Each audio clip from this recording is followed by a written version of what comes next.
Lamar Jackson had an MVP type of performance in Week 15 against the Jacksonville Jaguars, but should he be considered the MVP favorite? We talk about that and so much more coming up next here on Locked On Ravens. You are Locked On Ravens, your daily Baltimore Ravens podcast, part of the Locked On Podcast Network, your team every day.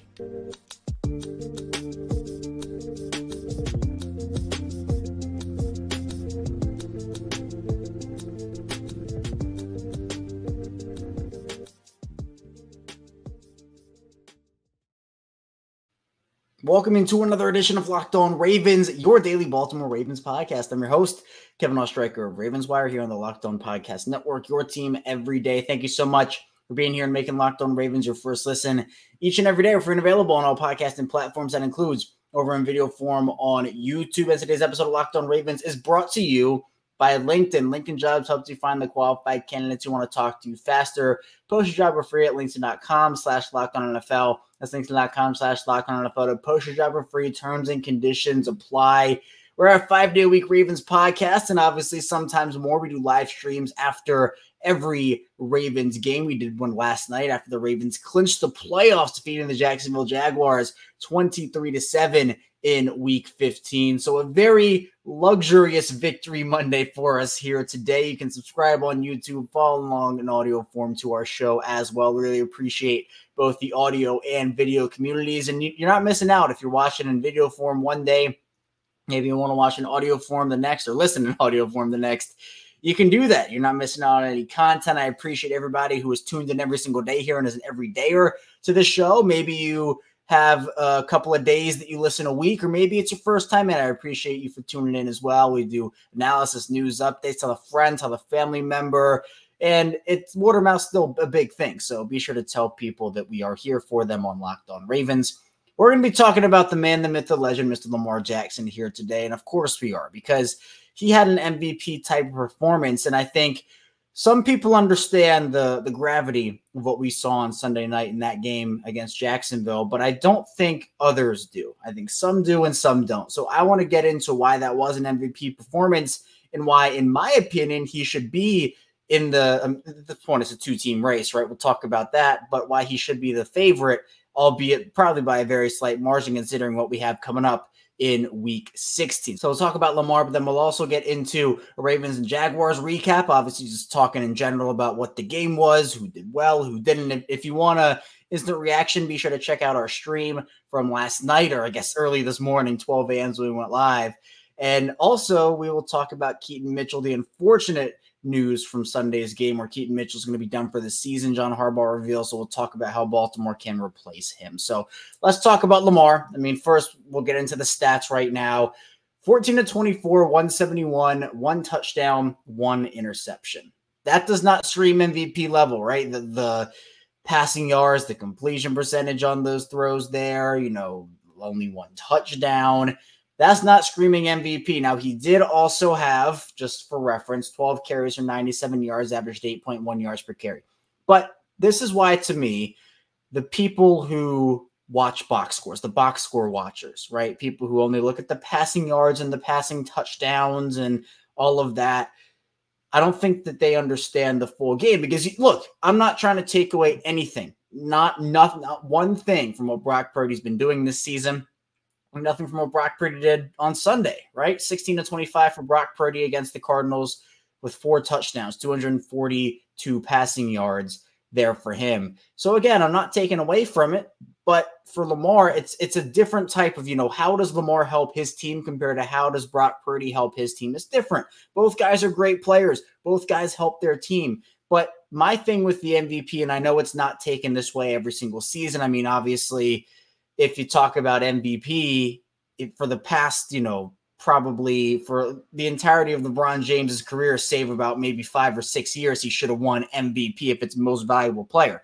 But the 3 words, most valuable player in today's NFL, if you were to take anybody off their team and see the drop off from when they were on the team versus when they were off, when they were playing versus when they won't, we have seen it. We have seen it with our own eyes, and it's been unfortunate we've had to.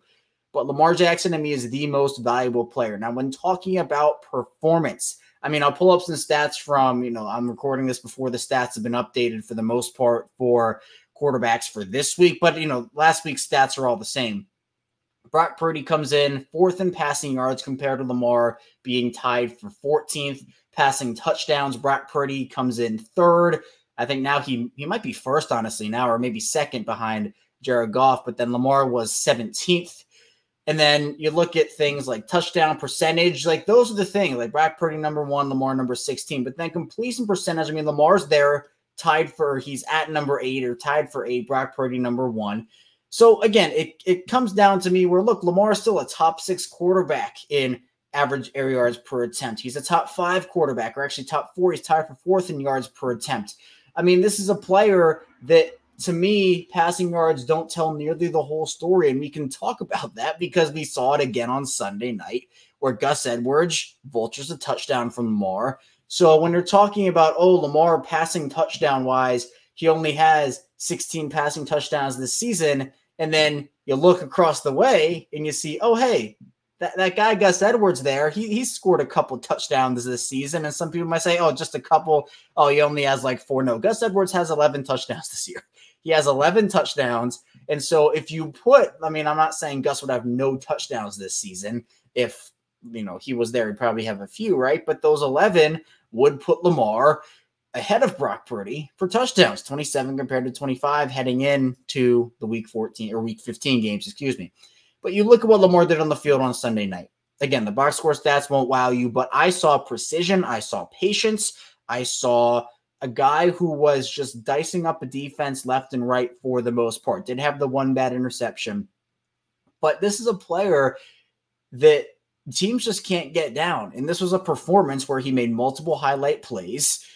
Jacksonville was having so much trouble getting him actually down on the ground. They had a couple sacks, but he was bobbing and weaving and dodging and doing all this stuff, creating time for himself. And the difference between him creating time for himself over the first 5 years of his career versus this year, as I talked about, I just sense a lot more patience from him, where he's able to create space for himself, create time, but instead of either darting to run or trying to rush or throw, look, this is year 6 for Lamar. The game has definitely been slowing down for him, and I think he's just understanding different things that maybe he didn't get in his first couple of years, and it's common, right?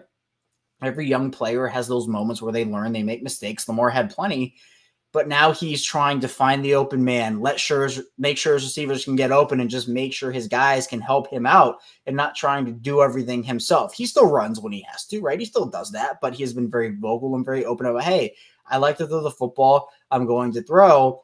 And so Brock Purdy's doing great things in San Francisco, right? He is 100%. He is a finalist for the MVP. It's going to be him and Lamar, right? Dak Prescott had a bad game against Buffalo.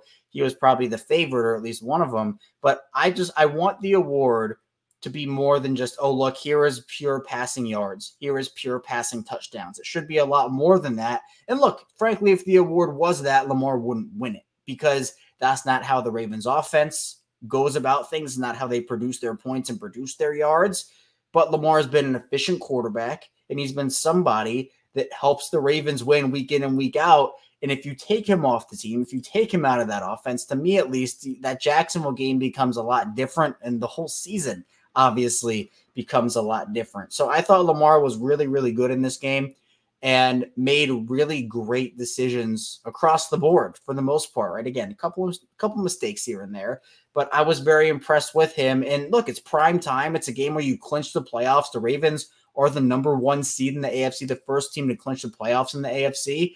I mean, they've been doing great things all year. And has the offense been as consistent as it could be? No. Have there been some mistakes and some growing pains? Sure, absolutely. But I think that Lamar, to me, although it's very slight right now, I do think he is the favorite in my eyes. But look, you look at the stats, and it's slight. It's like literally Lamar 99%, Brock Purdy 98%, if you want to put it that way. It's all going to come down to next week, if we're being honest, or this upcoming week now against the 49ers. I think whoever wins that game probably wins the MVP. It's just how it goes. I mean, you talk about basketball very briefly. Nikola Jokic, Joel Embiid. Joel Embiid played Jokic in Philly last year, had a great performance, hit a game dagger 3 right at the end in Jokic's face, And then he didn't play in Denver. And a lot of people remembered that great performance he had in Philly head-to-head against Jokic. And that was some of the reason they won MVP last season, despite both being deserving. So I think Lamar and Brock are both definitely deserving. And again, when I look at MVP, I think if you take Lamar off the Ravens versus if you take Brock Purdy off the 49ers, the Ravens are probably a top 10 drafting team, maybe top 14, don't make the playoffs. Where the 49ers, I think with their roster, you could plug some guys in there at quarterback and they could still take them probably to the Super Bowl. So that's for me, but there are a lot of factors that go into it. But regardless, Lamar did have a definite MVP performance against the Jacksonville Jaguars. And coming up in the second part of the show, we'll talk about that Ravens and Jaguars game, recapping it, talking about some of those other players who did well for the Ravens. So be sure to stay tuned, plenty to talk about on the show. First, this show is brought to you by LinkedIn. When you're hiring for your small business, you want to have as many top-tier candidates as possible to interview. That's why you have to check out LinkedIn Jobs. LinkedIn Jobs has the tools to help you find the right professionals for your team faster and for free. And for me, I've had a ton of great experiences over on LinkedIn, whether it's been looking for jobs, connecting with people, networking. LinkedIn Jobs has everything you need. And it's also really important to have quality candidates to interview and to hire. And LinkedIn makes it really easy to find them. LinkedIn isn't just another job board. LinkedIn has a vast network of more than 1 billion professionals, which make it the best place to hire. And hiring is easy when you have that many quality candidates. So easy, in fact, that 86% of small businesses get a qualified candidate within 24 hours. LinkedIn knows that small businesses are wearing so many hats and might not have the time or resources to hire. Thankfully, with LinkedIn, the process is intuitive, quick, and easy. They even just launched a feature that helps you write job descriptions, making the process even easier and quicker. Post your job for free at linkedin.com/LockedOnNFL, linkedin.com/LockedOnNFL to post your job for free. Terms and conditions apply.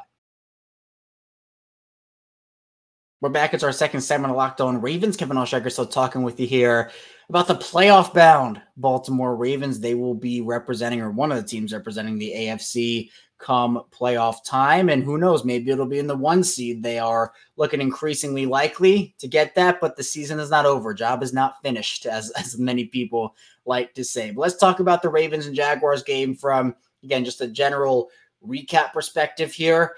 And again, 7 points of this Jacksonville Jaguars offense led by Trevor Lawrence. And the takeaway for me, or at least one of them, is that Jacksonville is so sloppy. They're such a sloppy team. And that's not to say the Ravens didn't play well. I'm not trying to say, oh, well, Jacksonville played so bad and so it was easy. No, it was a hard-fought game.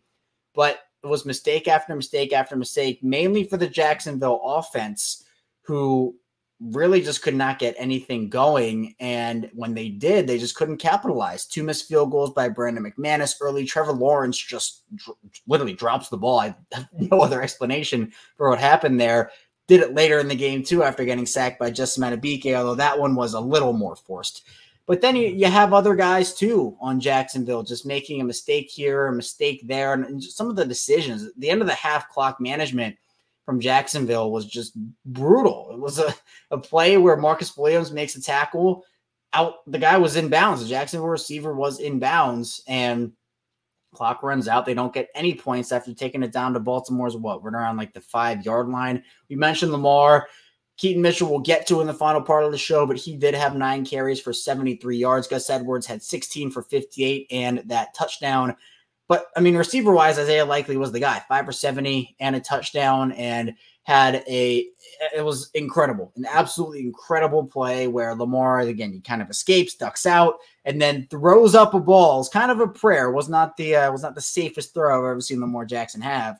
But Isaiah Likely goes up, mosses 2 defenders, and the rest is history. Takes some shots, too. I mean, it was a Lamar to Mark Andrews-esque play. Isaiah Likely's growing right before our eyes here, and it's very cool to watch. So Likely was big for him. Rashad Bateman stepped up early. He had 3 catches for 39 yards. Charlie Kohler 1 for 15. Keaton Mitchell 2 for 15. And then you have Odell Beckham and Zay Flowers combining for 2 catches for 21 yards. So not a good day for either of those guys. Odell Beckham actually had a pretty bad drop that honestly was one of the best throws of Lamar Jackson's career. Odell did not do Lamar any favors, though, and dropped that ball. But they didn't need the receivers. Again, it's not how this Ravens offense operates, where having the receivers around Lamar, I don't want to call it a luxury. I don't think that's the word I'm looking for. But it's an asset, right? It's another asset that you have where you can run the ball, you can be effective, you can be efficient, but then you can also pass the ball when you need to, and you can have those receivers that can get open as kind of the route runners that we've been talking about And in this game, again, Baltimore ran the ball 42 times compared to passing at 24 and led the entire game. They did not lose the lead for the entirety of the game. They were up the whole time. And they didn't have to, play from behind and throw from behind and all that, which, again, we have not seen them do a lot this year. Now, Jamal Agnew for Jacksonville did have a long touchdown where it seemed like it was the first deep touchdown Baltimore's given up all season, where, again, the Ravens defense just does not let you beat them deep. And Arthur Millette passed off Agnew, and there was no safety help over the top, so it was a long touchdown for him. But defensively, Kyle Hamilton comes back from that sprained MCL, does not miss any time, 7 total tackles, has a really solid pass deflection included in there, a tackle for loss, where just Kyle Hamilton off the edge, you got to block him. The Jacksonville Jaguars did not block him, and it resulted in a loss, and Kyle Hamilton just shooting down and getting his ball carrier down, which was a great thing. Roquan Smith, 6 tackles, Marcus Williams, 5. You have a bunch of guys with 4, a bunch of guys with 3. Justin Madubuike gets his 12th sack on the season. He has a sack in 11 straight games. Talked about it on the live stream. You cannot let that guy go. You cannot. If you are the Ravens, you cannot let that guy leave Baltimore. It's very hard. It's very hard to find consistent interior pass rush. And Lamar Jackson called him Baby Aaron Donald. Credit to Spencer Schultz, friend of the show, for coming up with that beforehand. But that he works out with Aaron Donald. He trains with Aaron Donald. He has some of those qualities and capabilities. That's a guy that comes around not very often. So maybe it's a franchise tag situation. Who knows? We'll obviously dive more into that conversation as the offseason comes more about. But we're not in offseason mode right now, as Kaiser Ismail would say on this show here. We are in season mode. Let's play the games, and the Ravens certainly did on Sunday against the Jaguars. Brandon Stephens, 4 tackles, but looked phenomenal. He had 1 pass interference, which was kind of a phantom PI call, for being honest. I think Calvin Ridley sold a little bit, but Stephens has looked really, really good. That's a guy, it's too late for the early steal of a Justin Madubuike extension. Too late, I should say, for that early steal of Justin Madubuike extension. But Brandon Stephens, if I'm the Ravens, I'd be trying to sign him this offseason. I know the Ravens tried with Madubuike. He bet on himself. Maybe Brandon Stephens does the same thing, but he was looking good, and he has looked good for the entire season. What a transformation for Brandon Stephens. I'm really happy for him. Marlon Humphrey had a huge hit. So, again, overall, I would say the Ravens did a really good job here. Only 3.1 yards per carry for Travis Etienne, who is one of the better running backs in this league. And one of the things I was most impressed with, if we're talking about team stats, is the Ravens defense held the Jacksonville offense to 3 of 13 on third down. The Ravens go 5 of 12. That's key for them. Plus, in the red zone, this is another big one. The Jaguars go 0 for 3, and the Ravens go 2 for 5. So it wasn't like the Ravens had this great day, as I talked about on the live stream too. We kind of went over it. But Baltimore did not let Jacksonville get into the end zone when they got down there. It was mistakes by Jacksonville, the Ravens tightening up, and that's kind of what we've seen from them. So the Ravens move to 11-3 here. Jacksonville falls to 8-6. Jacksonville's in kind of a wacky spot right now with I think it's a 3-way tie between them, the Colts, and the Texans for first place. But they have some soul searching to do. If I'm the Ravens, I'd be fine with seeing Jacksonville again, especially if it's at M&T Bank Stadium. I know that they're dealing with injuries, but look, everybody is at this time of year, and the Ravens certainly no exception to that, even though, again, haven't had a lot of guys go down for the year with season-ending injuries. But unfortunately for the Ravens, that did happen on Sunday night. We'll talk about Keaton Mitchell, his loss, and what it means for Baltimore's offense moving forward. Coming up next on Locked On Ravens. Stay tuned. First, this episode is brought to you by FanDuel Sportsbook. And as the weather gets colder, the NFL offers stay hot over on FanDuel right now. New customers get $150 in bonus with any winning $5 money line bet. That's $150 if your team wins. If you've been thinking about joining FanDuel, there's no better time to get in on the action. The app is super easy to use. There's a wide range of betting options that include spreads, player props, over-unders, and more. So visit FanDuel.com/lockedon and kick off the NFL season. And for the Ravens, if you picked as a likely anytime touchdown scorer, Gus Edwards, anytime touchdown scorer, you're probably living large over on FanDuel. For the Ravens defense, maybe you had Justin Madubuike with a sack there. If you picked the over on the Justin Madubuike half sack, you could have that as well over on FanDuel. A lot of good Ravens props. FanDuel, official partner of the NFL. We're back. It's our final segment of Locked On Ravens. Kevin Alshucker still talking with you here on this Victory Monday after the Ravens defeat the Jacksonville Jaguars 23-7 in Week 15. And again, I really appreciate everybody for tuning in today. Subscribe to the channel if you haven't already here on YouTube, and subscribe in audio form if you haven't already wherever you get your favorite shows. We built up great communities, whether it is YouTube, audio form, social media, subtext, the whole nine yards. Be sure to subscribe on subtext too for exclusive text conversation and more insider info there. But it's been awesome. So again, if you're an everyday or first-time listener, somewhere in the middle, really appreciate all the support here. Continue tuning in to Locked On Ravens 5 days a week. This is episode 1141 for me. 1,141 consecutive. No breaks on holidays, nothing of the sort. We do 5 days a week on Locked On Ravens. But let's talk about the unfortunate event that happened in Sunday's game, which is Keaton Mitchell on a run. I can't remember the exact play. I've seen the replay, but I was more focused on the injury. But he stops, and it's like a weird stop, and his leg just kind of buckles as his knee just goes forward. The replay is so brutal, so gruesome. I talked about it on the last stream. I usually post some injuries just to say, oh, like, this is what happened. We can analyze it. Like, what do you think? And I'm not a medical professional, so it's not like my opinion is medical or anything, but just to say, oh, this is what happened. Looks like this did that. The Keaton Mitchell injury was too gruesome. Like, I could not bring myself to post it. I just felt like it'd be disrespectful to him and his family and everything about it if I posted that. Obviously, it's out there. I mean, if you want to go look at it, you can, but it's the picture, the replay. It's not fun to watch. I'll say that. So his knee bends in on itself, and John Harbaugh announces after the game that he'll be done for the season. It'll be a season-ending knee injury. We don't know, at least at the time of this recording, as I'm recording this, I don't know what the actual diagnosis is, but those types of injuries, when you see a replay like that, with the way the knee bends in on itself, usually it's at least one ligament, possibly multiple ligaments. So whether it's ACL, MCL, PCL, LCL, whatever it could be, I'd expect Mitchell obviously to miss the end of this season, as John Harbaugh said, but then I could see him missing well into 2024. Could be coming back around this time in 2024, which is just awful because he had so much burst, so much electricity, and now the Ravens have kind of had that sapped from their offense. Not that Lamar isn't, but the fact of like how are the Ravens going to replace him? Well, part of what made the Lamar Jackson, Keaton Mitchell game so dynamic, and honestly what made it work, is the fact that on read options, you got to account for two guys that can beat you sideline to sideline and can make you miss. And I'm not saying that it's not effective with Gus, not effective with Justice Hill, etc. John Harbaugh said they're going to call up Melvin Gordon, who looked better than I thought in his action, but he's no Keaton Mitchell. But with the Mitchell play action, with the Mitchell RPOs and the read options, what you could do is if you're Lamar, you could obviously hand it to him and you got to run to that side. But part of it is you had to respect Mitchell. Like you had to do it. 8.1 yards per carry in this game too. He and Lamar both averaged 8.1. And what that did is it opened up Lamar to just bootleg out and go right in between the tight end and where the slot receiver would be and just cut up that hole and go boom.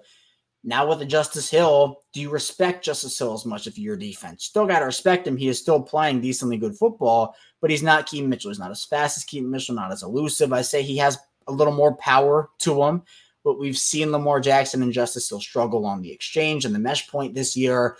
Has that been fixed? And it's awful for a rookie in Keaton Mitchell that comes in undrafted out of East Carolina. If you listen to me on Locked On Ravens, you would know that I was super excited about it because I had talked about him throughout the whole draft process. He was my favorite target, realistic target for the Ravens, and he was a guy that I thought if he was brought into Baltimore, he could make an impact. And I know a lot of other people thought that same way. Fought through an injury early, obviously missed the first couple games of the season, came back, got injured again, came back, and he became the Ravens' first running back. He was the RB1 on the Ravens, and rightfully so. He's somebody that I just feel like so much potential. And I'm not saying that this is it for him for his career. I'm confident he's going to come back and be stronger than ever. But he's a guy that I think the Ravens could take advantage of his skill set with, especially with the lack of play or lack of quality play from the offensive tackles right now. I think Keaton Mitchell was able to mask some of the deficiencies that the Ravens offensive tackles have had. And we can talk about that a little bit as well from the game against Jacksonville. Ronnie Stanley and Morgan Moses both get beat pretty early. Ronnie Stanley leaves the game with a concussion he was being evaluated for, but they had to do the rotation again with Pasha McCary and Daniel Falele coming in for Morgan Moses and Ronnie Stanley at this point. Look, I said it on the live stream. That doesn't scream Super Bowl to me. Like I said it then too. I'm not saying they can't win the Super Bowl with it. It's just very unconventional for a Super Bowl team to have something like that so out there, like to have it be that way. We've seen teams have a guy in there for a drive or two, but it is a rotation at this point between Ronnie Stanley and Patrick McCary, and the way that Ronnie Stanley has played this season. I mean, you kind of have to do it. He's been not great this season. I mean, it's crazy to say, kind of unfortunate to say, but he did not look good again against Jacksonville. And the rotation, I think, helps him and Morgan Moses stay fresh as they've been dealing with the injuries. But Keaton Mitchell, he just flies by. He flies past them. And the fact of the matter is, I think, as I've talked about before, a lot of people saw Keaton Mitchell as this speed guy. Can't do anything else. He can get to the outside. If he can't get to the outside, he's not going to be successful at the NFL level. Well, he was working between the tackles. He was breaking contacts. Yards after contact were a big part of his game. And I was really, really impressed with what I saw out of Keaton Mitchell. And I'm just bummed for him. I'm devastated for him. And I really hope that he's able to recover from this and come back for his sake, right? Not even for the Ravens or football or anything like that, but just for him. It's a dream for him, right? His dad played for the Ravens, or the whole story's been out there. And he's somebody that's worked really hard to get to this point and really made a name for himself. And I saw, multiple Ravens fans. I think Ryan Ripken said it too, where after one of Keaton Mitchell's long runs, he was asked, "Oh, who's this 34 guy? Like, who is this guy?" So he was making a name for himself. And on that Mitchell play where he cuts it, put it to the right side, then came back to the left, and Lamar blocks for him. I mean, those are the types of plays. Just reverses field, goes all the way around. So they can replace him, but they can't replace his speed. They can't replace his elusiveness. That, to me, is only stuff Keaton Mitchell has in the running back department. They have the shifty, elusive guys, Lamar, Zay Flowers, etc., but Keaton Mitchell was a very big part of that. So they got to go back to Gus now in a running back one role, Justice Hill being compliment, and then Melvin Gordon being, I guess, the change of pace when you want. But that's a downgrade, Overall, the Ravens lost a really important playmaker here. And with him and Mark Andrews both down for the season, well, Andrews, the timeline's been very weird for him. But regardless, with Andrews and Keaton Mitchell being down, more guys have to step up. We've seen Isaiah Likely do it for Mark Andrews. Can Justice Hill do it for Keaton Mitchell? Can Melvin Gordon do it for Keaton Mitchell? We're going to see what they can do. But the Ravens do clinch the playoffs with a win here. Again, 23-7, it didn't feel dominating, but at the same time it did. It just felt both ways, where Jacksonville couldn't get out of their own way, but then Baltimore took advantage of it. So the Ravens now, they look forward to the Christmas night game against the San Francisco 49ers. That'll be a doozy. It'll be probably one of the games of the year, if not the game of the year. But they took care of business here against the Jaguars, picked up a very important conference win in the process. That's all I have for you here today, though, on Locked On Ravens. Thank you so much for tuning in. Coming up tomorrow, more Ravens content, so be sure to stay tuned for that. I'll see you right back here tomorrow on Locked On Ravens.